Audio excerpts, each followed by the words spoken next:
Last week was kind of a wake-up call for us. We didn't really execute like we needed to, and we have to come into practice this week and, really bring it. By us, are you talking about the whole team, the offense, the offensive line?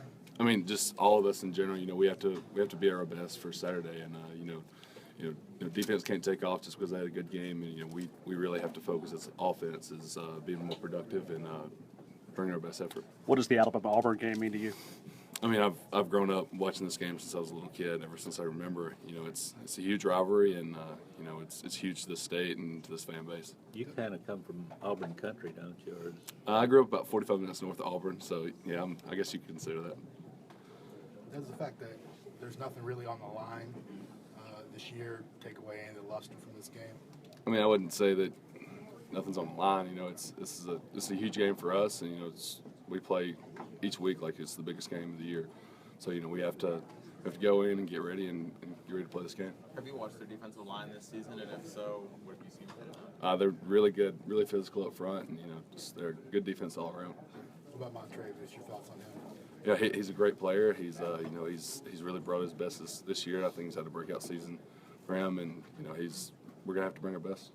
Yeah, you guys have seen a lot of great edge rushers, of course, but across the front and even inside, talk about their that defensive front and how balanced are they, that kind of thing. Like I said, they're a good defense all around. They bring their best, and we're gonna have to be ready to compete. Can you tell a difference in this Auburn defense from past ones that you've seen, maybe? I mean, they always have a good defense, and we're going to have to go in and be prepared to play them. So. Bradley, with them playing an earlier game on Saturday, did you have a chance to watch it all?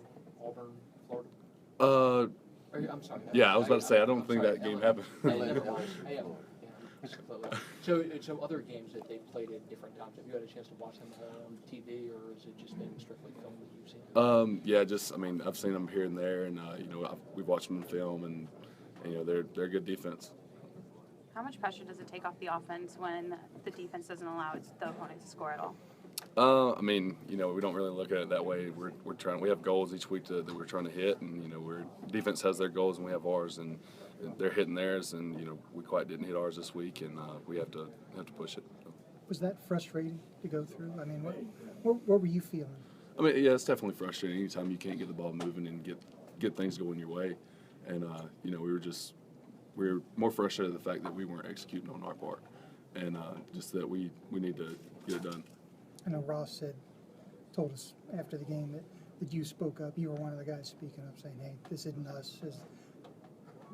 Were there a number of guys doing that? Or what? Yeah, I mean, everybody was across the board was doing that.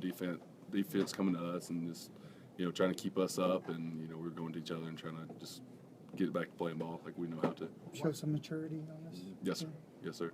What do you think that was important right before the start of the second half? You gathered the first team unit and just kind of you look really fired up. Why was that important to you to do that? I mean, just we weren't playing our style of ball. We weren't playing Alabama's game, and I was just trying to get them to know that that's not us. That's not how we play, and we need to come out and execute like we need to.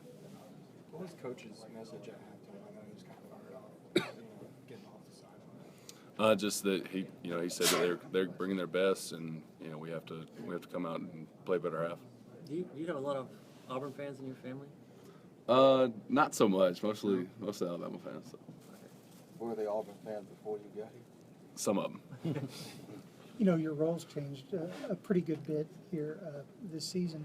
How much are you looking forward to Saturday? Is this something that you really did dream about as a kid growing up? I mean, yeah, definitely as a kid, you dream up and you grow up, dreaming about this, and it's coming true, and hopefully we'll bring our best and see what happens.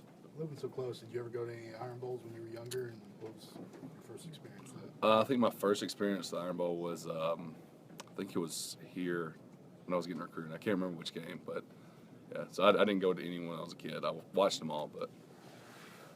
Do you have a favorite moment, though? I mean, not really, to be honest. Who did you cheer for as a kid? Alabama. Anything else?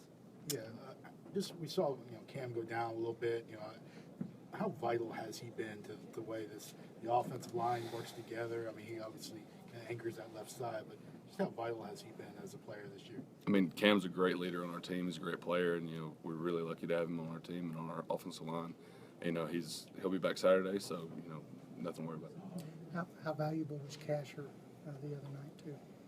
Our whole offensive line stepped up. I think even Brandon Green came in from tight end and switched jerseys and went to offensive line. So everybody's ready to play and everybody's buying into our togetherness. What was that moment like? Talking with Brandon and having to switch jerseys, having to kind of like on the spur of the moment get into the offensive line. What did you tell him, Mark? I mean, Brandon's always been our kind of dual threat guy. He can play tight end, play tackle, or whatever, and he's a big key for us, and he really helps out our offensive line. Two more? Or no more? All right.